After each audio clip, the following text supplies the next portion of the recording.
Hi, welcome to Oma's Kitchen. Oregano.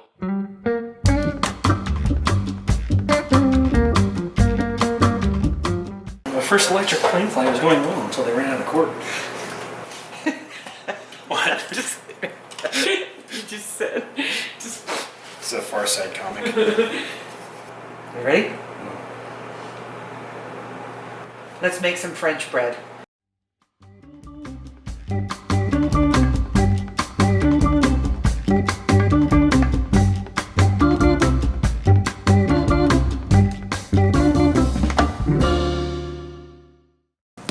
This is all-purpose flour. This is bread flour. The only difference between them is bread flour has a higher protein content. It makes a nice elastic bread. If you just use all-purpose flour in your bread, you'll end up with something a little more crumbly. And there's times when that's what you really want, is a bread that will crumble rather than being sliced. So today we're going to use mostly bread flour with a little bit of all-purpose flour thrown in. We have 2 packages of active dry yeast because I am making 2 baguettes out of this. We have some iodized salt, a little bit of sugar, olive oil, 2 cups of water. You want to be careful with your water temperature. Yeast is a living organism, and if your water's too hot, you will kill off your yeast. I'm between 110 and 115 degrees Fahrenheit. Can you see my temperature gauge? There. And it's a little too much at 46 degrees centigrade. Let me switch back. Okay, 116, a little too much. Okay, we're down to 114 now. 2 tablespoons of sugar. In the bowl. Yeast. 1. Okay. 2 packages of yeast. So I'm going to look down in there. That's just yeast and sugar mixed together. You don't have to have a thermometer either. And stick your pinky in there. If it feels warm to your pinky, almost a little bit too warm, it's about the right temperature. If you can't stick your pinky in there, too hot. So we're going to do this. We're going to mix it together. Oop. And we're going to let everybody get a little clumpy in there. And your yeast will get to know that sugar and have a little something to eat. And we want it to start to get a little foamy.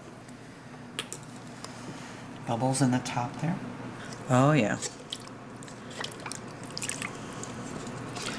Come on guys, get happy. Can you smell that? Mm-hmm. While we're waiting for the yeast, here's my olive oil. I have bought some pretty awful olive oil over the years. This particular brand is a very mild olive oil, and I absolutely love this one. So what I'm going to do is I'm going to take this over to this bowl, and I'm going to put a drizzle in there so that when I get my bread dough done, I can put it in this bowl with a lid and put it to rise. Shake it up, get some air in there before I measure with it.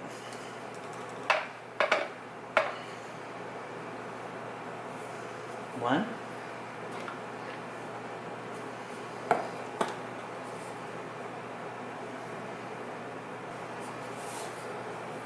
Two. 3.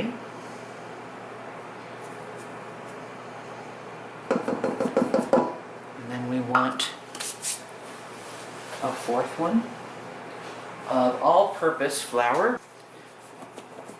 Some air mixed in with your flour.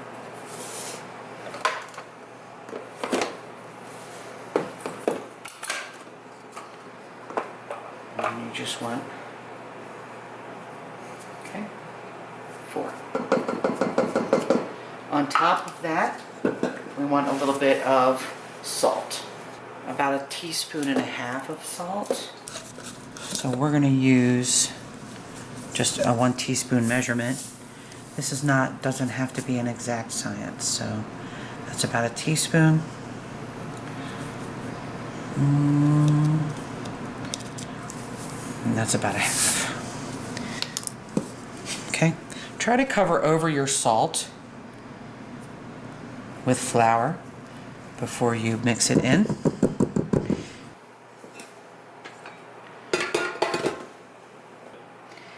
Bread hook on my stand mixer. You could do this with a spatula and then put it onto your countertop and actually knead it by hand. But I'm going to let the stand mixer do some of the work for me. On low.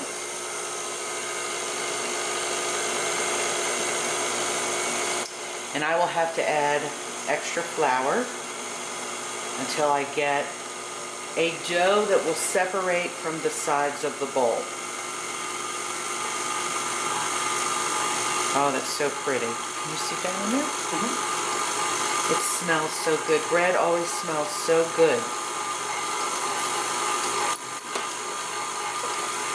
So, you can see that it's a very wet dough at the moment.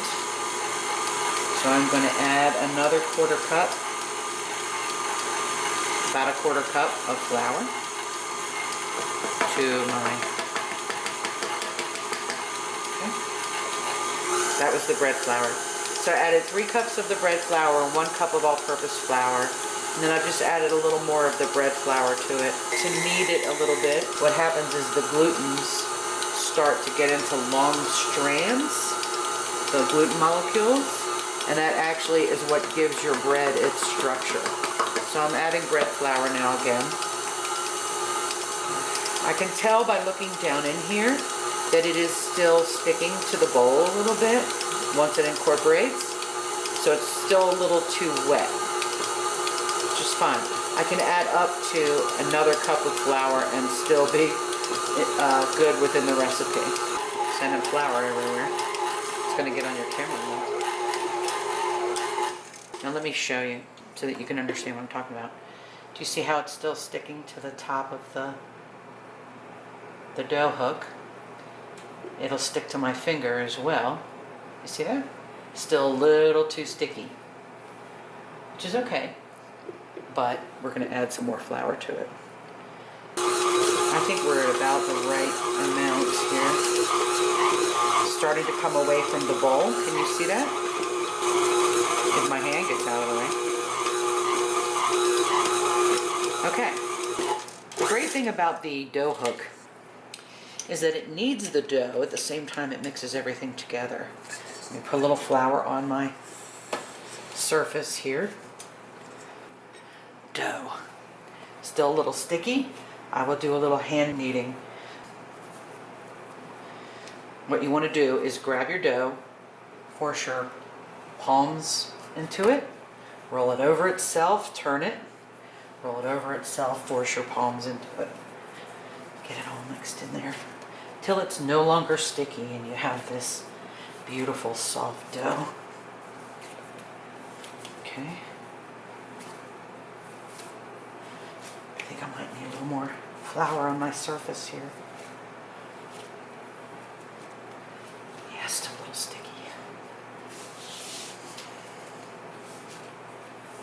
So pretty. Obviously, I washed the surface of my island before I made the dough. Need a clean surface to knead your dough on. And keep in mind, I've already done some kneading with the stand mixer.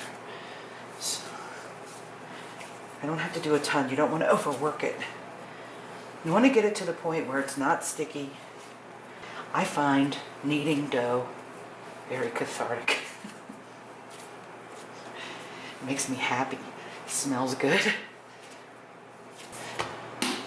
Smooth side down. Kind of turn it a little bit. Flip it over. And then we're going to cover that.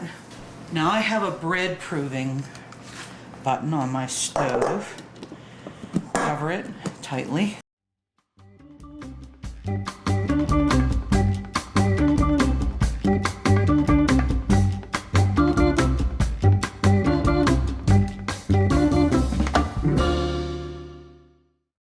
And all it does is keep the inside of my oven just a tiny bit warm. You can heat your oven up to 400 and then turn it off. Right where your oven vents, you can sort of sit your bread close to it and leave it for an hour.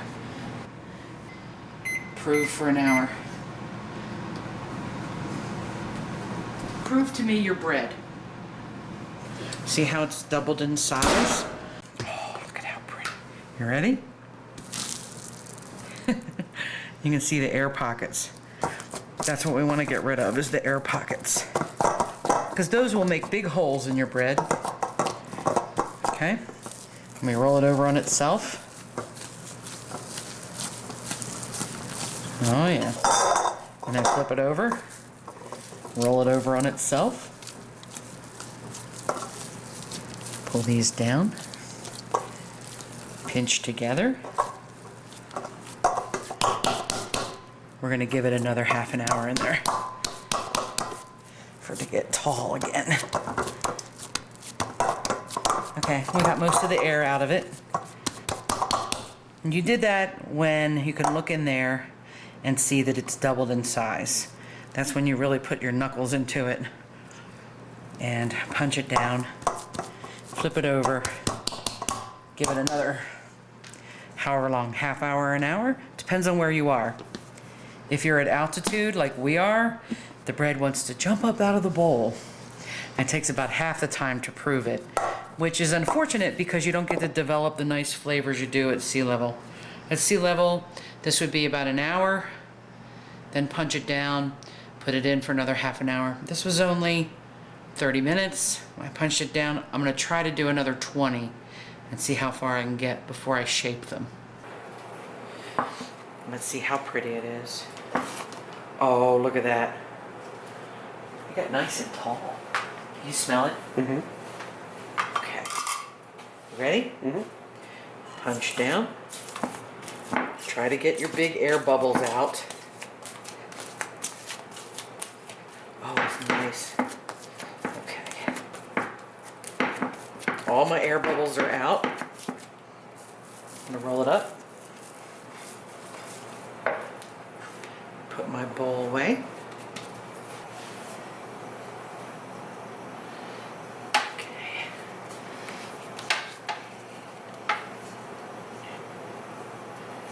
Wow. Why did it sound?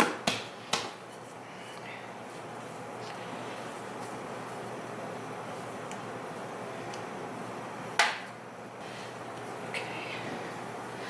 That's not bad.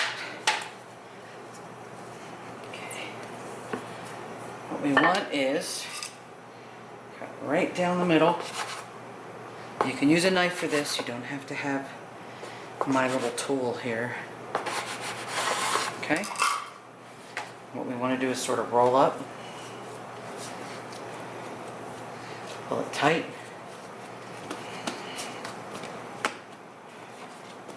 We want underneath to be pinched.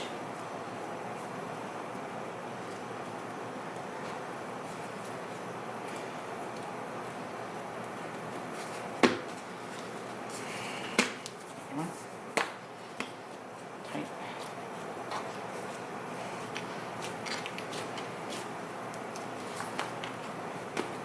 Pinched together underneath. Roll it a little bit. Okay. 2 baguettes.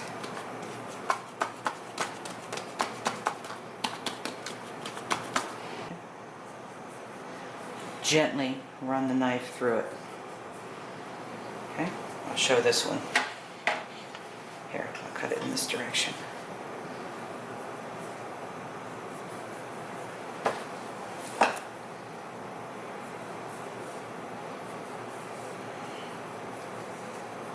Okay.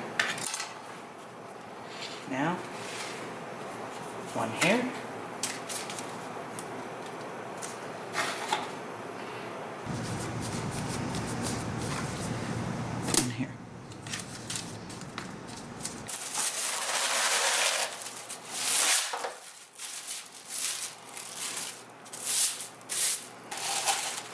want is my glass to stand up, and I want it to hold the plastic off the bread. You can feel the warmth coming out of the back of the oven. So leave it right here on the edge for another 20 minutes. Let's see what it looks like at that point.